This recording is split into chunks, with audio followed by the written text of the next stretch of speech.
खुलुमबाय गासैखौबो बड'लेण्ड बुब्लि नायगिरि नोंथांमोनखौ गिबि गिबियावनो आं बरायनो लाबाय। दिनै मोनसे आयदाखौ लानानै नोंथांमोननि गेजेराव बड'लेण्ड बुब्लिया दङ। नंगौ बे समाव जोङो दंफैयो डिमाकुसि नैबे स्टेडियामाव आरो दिनै आं मोगामोगि आयदायाव लाबोनो नागिरदों।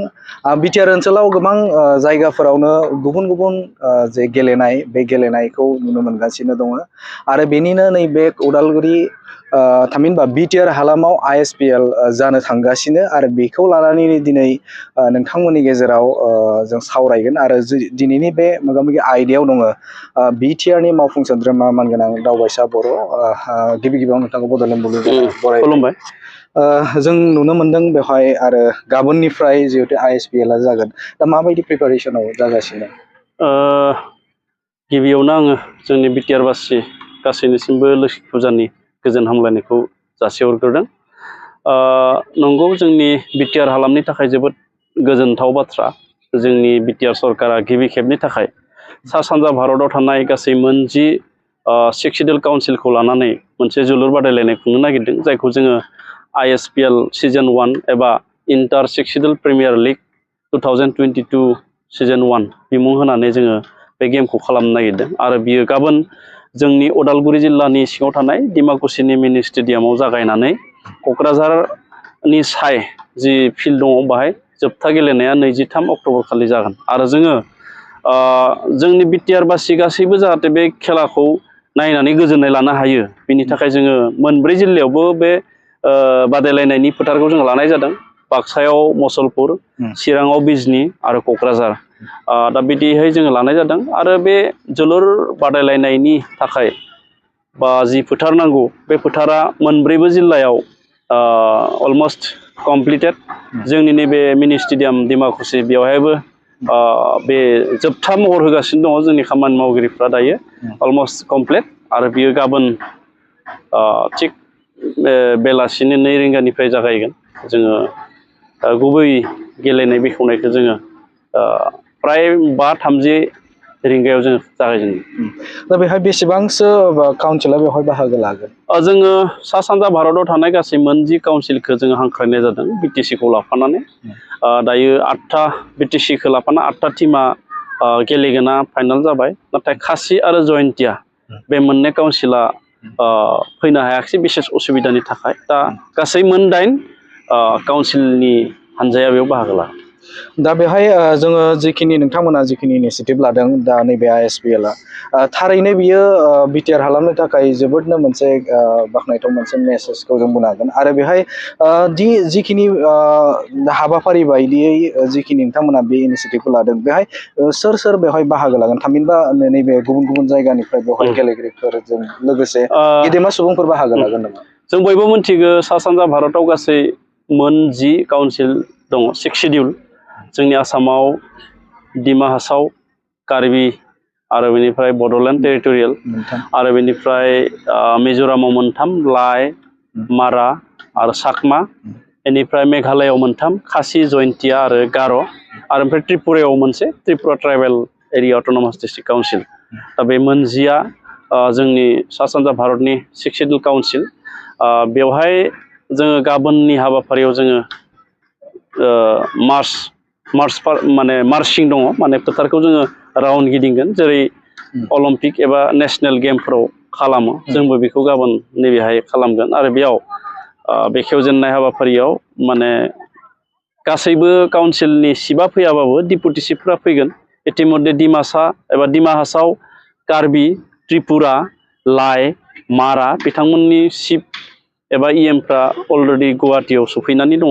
बिथांमोना गाबोन फुङावनो बाहाय फैगोन आरो जिखिना टिम, बे टिमफोरा गासिबो सफैजोब्बाय। दायो जों रिपर्ट मोनबाय, माने उदालगुरिनिया नैबे जोंनि डिमाकुसियाव फैबाय, मसलपुरनियाबो फैबाय, चिरांनियाबो फैबाय, क'क्राझारनियाबो फैबाय। दा बे हिसाबै बेखिनि टिमा फैगोन आरो जोङो गाबोन बेखेवजेननाय हाबाफारियाव जोङो बेखेवगिरि आलासि महरै जोङो आसामनि लेजिस्लेटिभ एसेमब्लिनि मानगोनां बुंथिगिरि बिस्वजित दैमारि बिथांखौनो जोङो गाहाय आलासि महरै लाखिदों आरो एमपि 2 जों लाखिदों। मंगलदै समस्तिनि एमपि दिलीप शइकिया आरो राज्यो सभानि MP रोनगोन नार्जारी बिथां आरो जोंनि आसामनि सानै केबिनेट मन्त्रि इउ.जि. ब्रह्म आरो अशोक सिंघाल बिथांमोनखौ लाखिनाय जादों आरो आसामनि मानगोनां गिबि मन्त्रि डक्टर हिमन्त बिश्व शर्मानि आंगो बिसि रिनिकि भुया शर्मा बिथांखौबो जोङो हांख्रायनाय जादों आरो बिथाङा फैगोन होननानै जोङो खौरां मोननाय जाहैबाय आरो बिदिनो जोंनि ओनसोलाव थानाय आगुनि माखासे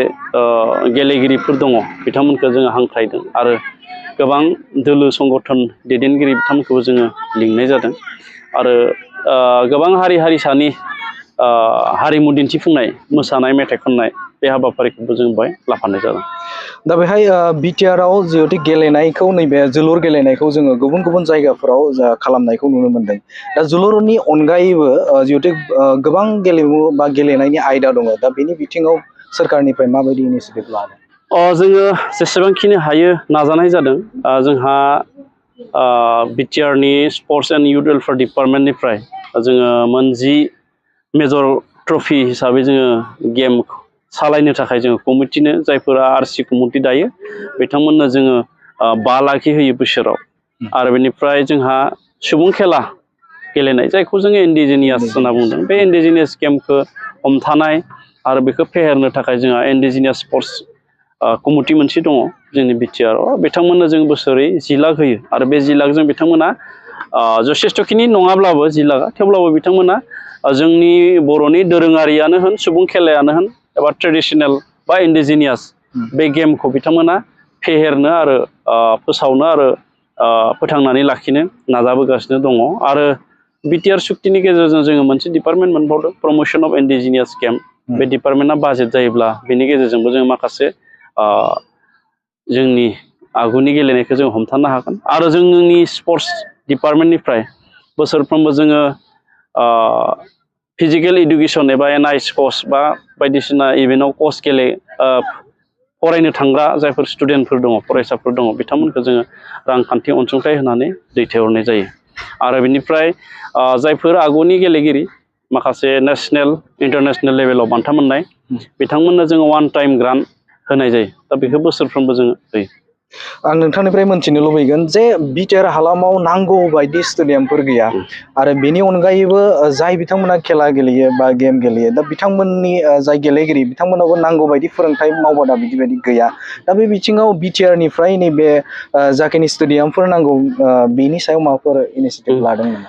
नोंथाङा मोजां मोनसे सोंथि सोंदों नंगौ जोङो बेखौ गनायनांगोन जोंनि बिटिआर हालामाव दासिमबो मोजां स्टेडियाम बानायनानै लानो हानाय जायाखिसै इनडोर स्टेडियाम गंसेबो गैया आरो फुटबल एबा जोलुर बादायलायनाय बा जोलुर गेलेनो थाखायनो मोजां मोनसेबो ग्राउन्ड गैया गोबां गामि ओनसोलाव गेलेगिरि दङ बिथांमोनाबो मोजां ग्राउन्डआव दासिमबो गेलेनो खाबु मोननाय जायाखै आरो जोंहा नैबायदि मोनसे मोजां लेभेलनि गेम होनोबो जोंहा बिदि मोजां फोथार गैया दा बेखायनो आसाम सरकारखौ आङो धन्यबाद होगोन बिथांमोना आसाम सरकारा मोनसे थांखि लादों जे मोनफ्रोमबो MLA समस्तियाव आरो जिल्ला सदराव गंफा स्टेडियाम बानायनायनि थाखाय आरो बेखौ जोङो BTC-आव जिहेथु 12 जन MLA दङ जों फैबाय थानाय 5 बोसोरनि गेजेराव जों 12टा स्टेडियामखौ जोङो मोनगोन आरो मोनबा जिल्लायावबो जोङो बे जिल्लानि सदराव मोनसे स्टेडियामखौ जों मोनगोनखौ जोङो मिजिंथिदों आरो जोंनि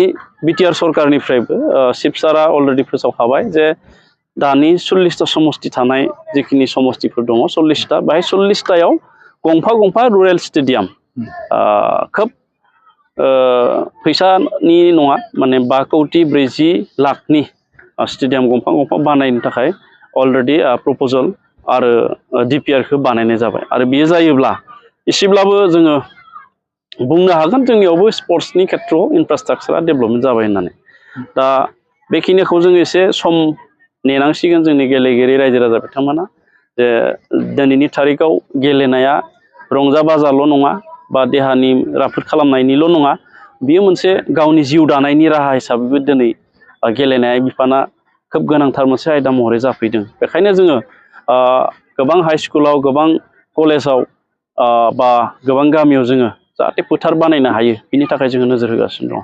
नोंथांनिफ्राय मोनथिनो लुबैगोन दा बिटिआर हालामावनो गोबां आगुनि जे गेलेगिरिफोर दङ जाय गेलेगिरिफोरा सम जोङो ससियेल मिडियायाव बेखौ नुनो मोनो जे गोबां बान्था मोनबाय नाथाय बिसोरनि जाफुंसारनायखौ नुनो मोनाखै दा बे बिथिङाव माबाफोर बुंनो नागिरगोन नामा नोंथां? बे बेलायाव आङो मोनसे खोथाखौ रोखायै बुंगोन जे गोबां गेलेगिरि दङ आरो गोबां गेलेनानै गोबां इभेन्टफ्राव जोंनि गेलेगिरिफ्रा बान्थाबो मोनो देरहासार जानानै नाथाय बेहाय जों नायनांगोन गोबां गेलेनाय इभेन्टफ्रानो अलिम्पिक रेकगनाइज नङा अलिम्पिक रेकगनाइज नङाब्ला मा जायो सरकारनिफ्राय जेबो अनसुंथाइ मोना आरो साख्रि बाख्रिखौबो मोना दा बेखायनो आं खावलायगोन जे जायफोरा गेलेयो अलिम्पिक रेकगनाइजखौ बांसिन बा अलिम्पिक रेकगनाइज गेमफोरखौसो गेलेनांगौ नङाब्ला समबो थाङो बैसोबो थाङो आरो जोंनियाव मोनसे अभियोग फैबाय थायो जे अलिम्पिक रेकगनाइज गेमखौनो गेलेबाय नाथाय बिथांमोना गेलेखांनायनि उनाव बैसो जानानै साख्रिबो मोनला जेबो मोनला रांखान्थि थासारि गाज्रि जानानै बान्था मोननायनि उनावबो गोबां माने गोग्लैसोना थानो गोनां जायो दा बिदियाव बेयो मोनसे दुखुनांथाव थासारि आं बेखायनो बे बिथिंखौ चिफ सारजों रायज्लायदों जोंनि मानगोनां चिफ सारजों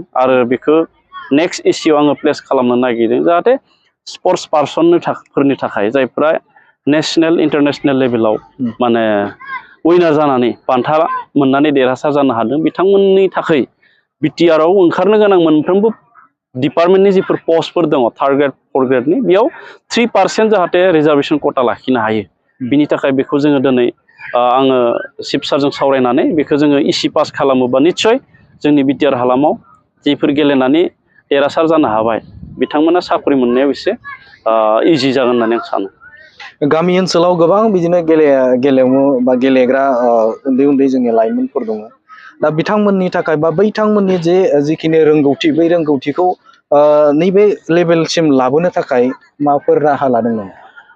नंगौ दा जोङो ISPL टुर्नामेन्ट खुंनायनिफ्राय आङो मिजिंथिदों जोंनि गामि ओनसोलावबो जोलुर बादायलायनायनि बा जोलुर गेलेनायनि फारसे बांसिनै गोसो होनायखौ जोङो नुनो मोनसिगोन मानो होननानै बुङोब्ला ISPLनि थाखाय जोंहा बिटिआरआ फुटबल हान्जा एबा जोलुर हान्जा मोनसे नांगौ जाबाय आरो बे हिसाबै जोङो बानायबाय एबाराव आरो बे हान्जाया नैबे सिजननि गेलेनायनि थाखायल' नङा जोङो बोसोरफ्रोमबो बा अराय सम जोंहा जेरेगा स्टेट टीम थायो बा नेसनेल टीम थायो जोंहाबो काउन्सिल टीम थासिगोन आरो बेवहाय जोङो गामि लेभेलनिफ्रायनो जोङो बेखौ बोखांनो नाजागोन आरो बिनि थाखायनो जोङो एबाराव जोंनि बिटिआरनि टीमाव जोंहा जिल्ला लेभेलाव स्पर्ट्स एसोसिएसन थायो बिथांमोननिफ्राय साजि जोङो प्लेयारखौ बेहरदोंमोन आरो बिथांमोना हरदों आरो बेवहाय अपेनहै जोङो ट्रायल लानानै जोंनि दा बिटिआरनि जि फुटबल टीम बेखौ जोङो सायख'दों आरो नैबे समाव आं मोनसे खोथाखौ बुंगोन जोङो बिटिसि काउन्सिलाव जोङो पास खालामदों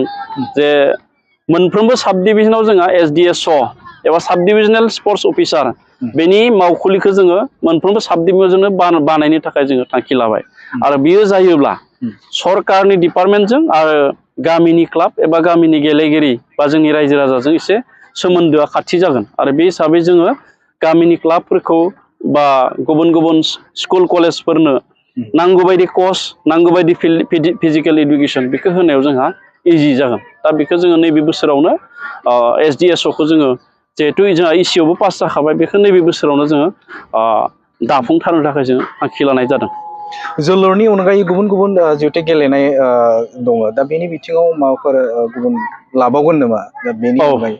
नंगौ जोङो गिबि खेबनि थाखाय जोङो फुटबलखौ जोङो फकासाव लाबोग्रोनो नागिरदों बे नङा जे जों फुटबलखौल' गोसो होनानै आलदा इभेन्टखौ जोङो गारसोमनानै दोनगोन बिदि नङा जोङो फुटबलखौ फकासाव लाबोग्रोनानै बा लाबोनानै आलदा इभेन्टखौबो जोङो लाबोनो नागिरदों आरो नैबे ISPL फुटबल टुर्नामेन्ट लिगआ जुदि मोजाङै साक्सेस जायोबा आरो साक्सेस जागोनखौ आङो मिजिंथिदों आरो बयबो जुदि काउन्सिला सावरायलायनानै मोनसे थांखियावनो गोरोबथायावनो फैनो हायोब्ला जोङो फैबाय थानाय समाव नेसनेल गेम बायदि जोंबो काउन्सिल गेम जोङो खुंनो थाखाय सावरायबाय थानाय जादों चिफ सारजोंबो माने बे काउन्सिल गेमावबो जों गुबुन इभेन्टखौ जोङो होनो हागोन आरो बियो बिराद मोनसे गिदिर काउन्सिलफोरनि थाखाय मोनसे बिराद गिदिर सुजुग बिराद गिदिर मोनसे खामानि जागोन आरो जोंनि बिटिआर सरकाराबो बा आङो स्पर्ट्स डिपार्टमेन्टखौ नायो हिसाबै आङो दिनैनि समाव बुंगोन जोङो बिटिआरआव जिखिना इभेन्टफ्रा सोलियो जेफोरा अलिम्पिकजों रिकगनाइज इभेन्टफोर गेमफोर बेखौ जोङो डेभेलप खालामनो थाखाय जोङो स्पर्ट्स डेभेलपमेन्ट जोङो बर्ड दाबाय मानगोनां चिफ सारा बिनिनो चेयारमेन बे स्पर्ट्स डेभेलपमेन्ट बर्डनि गेजेरजों जोङो गासैबो इभेन्टखौ जोङो लाफानानै इन फिउचार बे इभेन्टफोरखौ जोङो डेभेलप खालामनो थाखाय थांखि लानाय जागोन।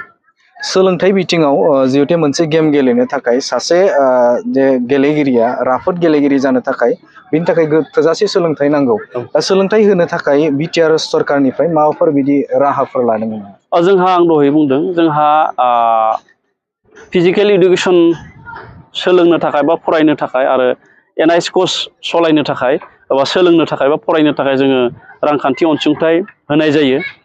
आरो जोंनि गोबां गेलेगिरिफ्रा जेनेरेल इडुकेसनाव बेक दा बेखौ जोङो नायदों आरो बेखौ नायनानैनो चिफ सारा मोनबा डिस्ट्रिक्टआव मोनबा एकाडेमि स्पर्ट्स एकाडेमि खुलिनायनि थाखाय बिथाङा प्रप'जेल बानायगासिनो दङ आरो बे जायोब्ला गेलेनायजों लोगोसे जेनेरेल इडुकेसनाबो थांफागोन। आं बे समाव खावलायगोन जायफ्रा गेलेयो गुबुन गुबुन इभेन्टखौ बिथांमोना जाहाथे जेनेरेल इडुकेसनखौबो लांफायो। नङाब्ला मा जायो नेसनेल इन्टारनेसनेल लेभेलाव बान्था मोननायनि उनावबो बै गेलेगिरिनि क्वालिफिकेसना जुदि मेट्रिकखौ लिरनानै नङाब्ला बा मेट्रिक पासआनो नङाब्ला बैखौ जोङो दस्रायाव साख्रि मोजां साख्रि होनायनि थाखाय असुबिदा जायो। दा बिदिनो गोबां गेलेगिरिफ्रा बिदि जानानै दङ जाहाथे बे असुबिदाया फैया, बे असुबिदाया सन्मुखिन जाया बेनि थाखाय जेनेरेल इडुकेसनखौबो जाहाथे बयबो लांफायो आं बेखौ खावलायगोन। दा नै गेलेनायनि बिथिंखौनो नोजोर बोनानै मोनसे खोथाखौ जों बुंनांगोन दा बेहाय जोंनियाव बिटिआर हालामावनो गोबां बिदिनो उन्दै उन्दै गेलेगिरिफोर दङ जाय गेलेगिरिफ्रा थोजासे खाबु मोनाखै जायनि थाखायनो नेसनेल लेभेलाव बा स्टेट लेभेलाव बिदिबायदि गेलेनाय गावनि रोंगौथिखौ दिन्थिनो थाखाय खाबु मोनाखै।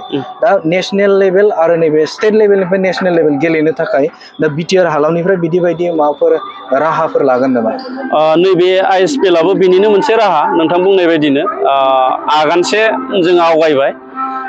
खोथाया मा जायो जोंनि काउन्सिला स्टेटनि सिङाव काउन्सिलनिफ्राय जोङो थोंजों नेसनेल गेम बा गुबुन गेमफ्राव जोङो थोंजोङै बाहागो लानो हाया। नेसनेल गेमावनो होन गुबुन गेमावनो थांनोब्ला जोङो थ्रु स्टेट थांनो गोनां जायो।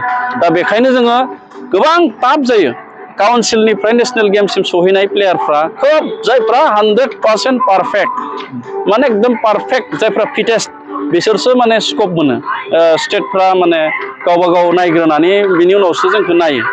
दा बेखायनो जोङो सानदों काउन्सिलफ्रा गोरोबलायनानै जोङो मोनसे डिसिसनाव फैनो हायो नामा जे काउन्सिलफोरनिफ्राय जोंबो जाहाथे नेसनेल गेम बा गुबुन गुबुन गेमाव जाहाथे पार्टिसिपेट खालामनो हायो। गासै इभेन्टखौ नङाब्लाबो मोननै मोनथाम इभेन्टफोरखौ जों गिबियाव मोनग्रोयो नामा बेनि थाखाय जोङो नर्थ इस्टनि जिखिनि सिक्स काउन्सिलफोर दङ ज' जानानै जोङो सेन्ट्रेल गभर्नमेन्ट जि स्पर्ट्स अथरिटि दङ बेखौ जोङो एपिल खालामनो थाखाय जोङो साननाय जादों। आरो जोंनि बिटिआरनिफ्राय बे नेसनेल गेमानो होन गुबुन गुबुन गेमानो होन बेयाव सहैनो थाखाय जोंनो एकाडेमिया एकदम इसेन्सियेलथार गोनांथिथार आरो बे गोनांथिखौ नायनानै जोङो एकाडेमिखौ खुलिनो नागिरदों। आरो फैबाय थानाय बोसोराव जोङो स्पर्ट्सआव बेबि लिग जों खालामनो नागिरदों। माने 9 बोसोरनि खुदियाखौनो जोङो लिग बानायगोन, लिग फाथिनानै बेयाव सेलेक्सन खालामगोन आरो जाय सेलेक्ट जायो बे खुदियाफोरखौ जोङो जोंनि जि स्पर्ट्स एकाडेमि जागोन बे एकाडेमियाव लांनानै गेलेनायजों लोगोसे जेनेरेल इडुकेसन बेखौबो लांफानायनि थाखाय जोङो थांखि लानाय जादों। दुलाराय बर' फरायसा आफादाबो जे 13 बोसोरनि गेलेनाय जोलुर बादायलायनाय हाबाफारि दख'रानिफ्राय लानानै जिल्ला बे हाबाफारिखौ लाबाय थादों। बे समाव नोंथाङा बिटिआर सोरखारनि सासे मावफुं सोद्रोमा हिसाबै मा बुंगोन बे समाव? बेयो जोबोद मोजां बाख्नायथाव हाबाफारि। आन्डार 13 जि टुर्नामेन्ट दुलाराय बर' फरायसा आफादा आनसलिक खुङो आरो जोंबो इउपिपिएलनिफ्राय मोनफ्रोमबो ब्लकआव प्राइमारिखौ लानानै बे फुटबल बादायलायनायखौ खुंनो होदों। दुलाराय बर' फरायसा आफादा जि आन्डार 13 फुटबल बादायलायनायखौ होदों आरो बिनि उनाव काबादि बे मोननैखौ लांफादों आरो एनुवेल कनफारेन्सआव भलिबलबो होफानाय जायो। आरो बिनि थाखायनो आङो देग्लाय गिबि खेबनि थाखाय जोंनि स्पर्ट्स डिपार्टमेन्टनि एसअपिडिनिफ्राय दुलाराय बर' फरायसा आफादनो 3 लाख ग्रान्ड इच आं होदों। दा बेजोंबो बिथांमोना एसे सुबिदा जागोन लांनो थाखाय। आरो दुलाराय बर' फरायसा आफादा जाय खामानिखौ मावो जाय हाबाफारिखौ लायो बियो दिनैसिम फेलार जाफेराखै, साक्सेसआनो जागासिनो दङ। बे आन्डार 13खौ बिथांमोना खुंबाय थानाय बेजों जथेस्थ'खिनि स्पर्ट्स पार्सन एबा गेलेगिरि सृष्टि जादों होननानै आं सानो। खायसे खायसे सुबुंफोरा गामिफोराव बुंनो नागिरो जे गेलेनाय आयदाखौ गेलेनानै जेबो जाया, जेबो लाब गैया, गेलेनानैल' जायो होननानै बाथ्रा बुंनो नागिरो, जेबो मुलाम्फा बेजों जाया होनना बुङो। मा बुंगोन बे समाव? बे बाथ्राया जोंनि गेजेराव नंगौ, जोंनि गेजेराव बे सोलिदों। आंनाबो आफा गैया, आइया आंनियाबो गेलेनो आंखौ बादा होदोंमोन, माने गेलेनानै मा जानो। बे बाथ्राया बे समाव नंगौमोनबो, जों गेलेनानै बारा स्कपबो मोनामोन। दा बेखायनो बे बेलायाव जोंनो एवारनेस नांगोन। जोङो दस्रा रायजोआव थांनानै जोङो नुदों, दस्रा रायजोनि गारजेनफ्रा, बिगोमाफ्रा गावनि खुदियाखौ जोंनिया नैथिं जेरै स्कुलाव दोनलाङो बेबायदिनो गेलेग्रा फोथाराव दोनलाङो, गेलेनायनि थाखाय, गेलेनो सोलोंनो थाखाय। खारन दिनैनि थारिखआव गेलेनाया रंजानायनिल' नङा, देहानि फिटसनिल' नङा, बे गेलेनायजोंनो दिनै गावनि जिउखौ दानो हायो। जों दिनै आसामाव गोबां एग्जाम्पल बिनि बिदिन्थिखौ जोङो नुबाय। हिमा दासनिफ्राय आरम्भ खालामनानै, मेरि कमनिफ्राय आरम्भ खालामनानै गोबां गेलेगिरिफ्रा दिनै, आरो उन्दै लेभेलनि जिखिनि मेरि कम बा हिमा दास बिथांमोननि उन लेभेलनि जिखिनि गेलेगिरि दं, गोबाङानो दिनै डिफेन्सआवनो होन, रेलवेआवनो होन, गोबां माबायावहा डिपार्टमेन्टआव साख्रि मोनदों। दा बेखायनो बेजोंबो गावनि जिउखौ दानो हायो।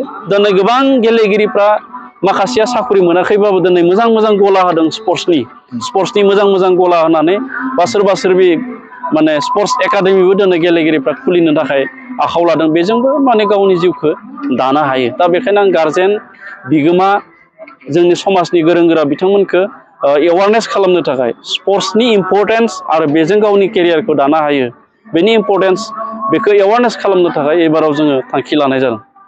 दा नोंथांमोननि बे स्टेडियामाव मोनसे नुनो मोनदों जे गल्डेन लांगुरखौ मोनसे फुटबल जोलायनाय नोंथांमोना बे डिमाकुसि स्टेडियामाव बेखौ नुनो मोननाय जादों। थांखिया मा बेनि होनायनि? नैबे ISPL-निनो बियो मोनसे जोंनि मास्कट, नैबे टुर्नामेन्टनि बियो मास्कट। बिनि थांखिया जाबाय मा, जोंनि BTC-आव बा जोंनि बड'लेण्ड ओनसोलाव बे गल्डेन लेंगुरा जिहेतु फेमास, बेनि थाखाय दिनै माहारियारि हाग्रामा मानास बियो मुंदांखा। चक्रशिला, बेयावहाय बे गल्डेन लेंगुरखौ नुनो मोनो, दस्रायाव नुनो मोना। बेखायनो बेखौ जोङो फेमास खालामनो थाखाय, आरो बेखौ टुरिस्ट एट्राक्ट खालामनो थाखाय, टुरिस्ट जाहाथे माने फोरा फैयो। नोंथाङा जेरै सोंबाय, दिनै गुबुना जुदि सोङोब्ला जों बुंगोन बेखौ जोंनियाव बेखौ मोनो बा नुयो। बिदियैनो जोङो टुरिस्टबो माने एट्राक्सन जाबाय, आरो बेयो जोंनि रियार, माने मोनसे सम्पति, बेखौ देखायनो थाखाय जोङो बेखौ मास्कट हिसाबै बाहायनाय जादों। दा गेलेनाय आयदायावनो जाय लाइमोनफोर दङ जोंनि बिटिआर हालामनि बा बिटिआरनि अनगायै आसामनि गुबुन गुबुन जायगायाव थानाय बर' सुबुंफोर, लाइमोनफोर, गेलेनाय बिथिंखौ नोजोर बोनानै बिथांमोना जे गावखौ राफोद गेलेगिरि खालामनो थाखाय बा बेनि अनगायैबो दा बिथांमोनखौ माबाफोर बुंगोन नामा बे समाव बे लाइमोनफोरखौ? आङो खावलायगोन, जायफोर जि लेभेलाव, जि इभेन्टआव गेलेगासिनो दङ, बिथांमोना मोजाङै गोसो होनानै गेलेयो। आरो मोनसे खोथाखौ आं खावलायगोन, जोङो सोरखार बिथिंनिफ्राय बिथांमोनखौ गासैबो आयदायाव जोङो हेफाजाब होजोबनो हानाया सम्भबबो नङा। दा बेखायनो एक नाम्बाराव केरियारा गावनि, लाइफआ गावनि। बेखायनो सरकारनियाव 100% डिपेन्ड खालामनानै जुदि सोरबाया गावनि गेलेनायखौ लाङोब्ला, माबेबा मोनसे समाव जोंनिफ्राय बा सरकारनिफ्राय हेल्प मोननाया एसे गोबाव जायोब्ला, बा माबा मोनसे समाव मोनाब्ला, बिथांमोना डिप्रेसन जानो हागौ। दा बेखायनो गभर्नमेन्टनिफ्राय बा गभर्नमेन्टखौ 100% आसा खालामालासिनो बिथांमोना गेलेनायखौ गेलेलांबाय थानांगौ। आं बेखौ नेगेटिभ सेन्सआव बुङाखै। बे नङा जे जों हेल्प होआ, जों हानायसिम हेल्प होगोन। नाथाय मालाबा समाव हेल्प होनाया जुदि लेहेम जायोबा, गोबाव जायोबा, बिथांमोना सोनारफ्लांनाय मोनसे आखु, बे आखुखौ सोनारनानै गावनि गेलेनाया बा गावनि केरियारा मालाबा साक्सेस जायाबो जानो हागौ। बेखायनो आं खावलायगोन, जायफोर मोजां गेलेगिरि दङ, जाखांफुनाय गेलेगिरि दङ, बिथांमोना, आरो आं मोनसे साजेसन नङा, आं खावलायनो नागिरदों, जाय गेमा अलिम्पिक रिकगनाइज, अलिम्पिकजों गनायजानाय गेम, बेखौ गेलेनायासो साबसिन। नङाबा अलिम्पिक रिकगनाइज गेमखौ गेलेयोब्ला बिनि फिउचारा बारा मोजां नङा। दा बेखायनो जायफोर गेलेगिरि मोजाङै नायनानै गाव गावनि गेलेनायखौ लांबाय थानो हायो, आरो जाहाथे केरियारखौ दाना लाहैनो हायो, आं बेखौ खावलायो। थारैनो दिनै नैबे समाव बिथांजों जे नैबे जानो गोनां जे ISPL, थामहिनबा गाबोन बे हाबाफारिया जागोन, आरो बिनि सायाव बिथांनिफ्राय गोबां बाथ्राखौनो मोनथिबाय। आरो आथिखालाव जे गेलेनाय जे आयदा बे आयदाया माबायदि गोहोम गोलैयो थामहिनबा बियो जोंनि थाखाय माबोरै गोनांथि आरो बेजों गेलेनायजों लोगोसेनो सासे गेलेगिरिया बेजों लोगोसे सोलोंथाइ लानांगौ बिनि सायाव बिथाङा रोखायै बाथ्रा बुंबाय आरो नैबे समाव जाखिनि बिटिआर सोरखारनिफ्राय माखासे हाबाफारि उननि समाव लानायनि बाथ्राखौ बिथाङा रोखायैनो फोरमायबाय नोंथांमोना निस्सय बुजिनो हादों नैबे समाव नोंथाङा बड'लेण्ड बुब्लिनो नोंथांनि बेसेन गोसा समखौ जोंनो होनायनि थाखाय साबायखर बावबाय। खुलुमबाय।